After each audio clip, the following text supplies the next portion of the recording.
Сәлем балақай, бүгінгі сабаққа дайынсың ба? Ендеше сабағымызды бастаймыз. Бүгінгі тақырып қосу және азайту. Ендеше оқуымыздағы мына бір суретке назар аударайық. Бірінші суретке назар аударайық. Сол жақта неше саңырауқұлақ тұр? Бір саңырауқұлақ. Оң жақта неше кіші саңырауқұлақ тұр? Екі кіші саңырауқұлақ тұр. Барлығы неше саңырауқұлақ болды? 3 саңырауқұлақ болды. Біздер бұл жерде қандай амалды қолдандық балақай? Қосу амалын қолдандық, иә? Не себепті? Өйткені үлкен және кіші саңырауқұлақтарды бір-бірімен біріктірдік. Енді келесі суретке қарайық. Құмырада барлығы неше гүл болды? 3 гүл болды. Неше гүл солып қалды? 1 гүл солып қалды. Құмырада неше гүл қалды? 2 гүл қалды. Біздер қазір балақай қандай амал қолдандық? Азайту амалын. Не себепті?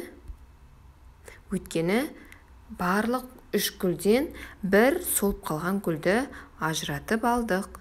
Осы мысалды пайдалана отырып, қалған 2 есепті өзің орындап көр.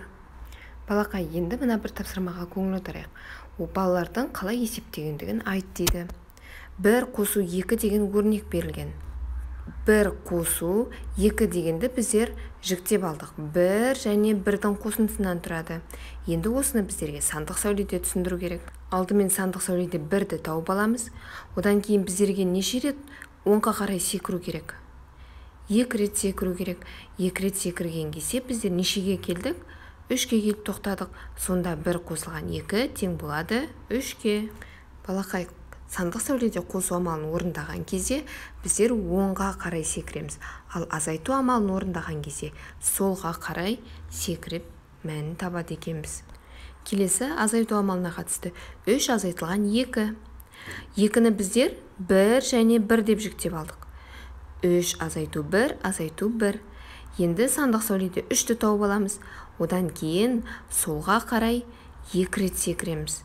Сонда оның мәні келіп тоқтаған санымыз болады. Келесі балақай, мынадай амалдар берілген. Осылардың мәнін табу қажет. Бұл жерде біздерге қосылғыш берілген. Енді қосындының мәнін табу керек. Келесі азайғыш, азайтқыш, айырманың мәні.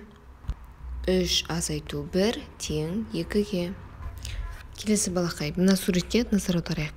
Суреттер мен жазуларды салыстыр дейді. Бірінші суретке қарасақ, неше ұл бала тұр? 2 ұл бала тұр. Неше қыз бала бар?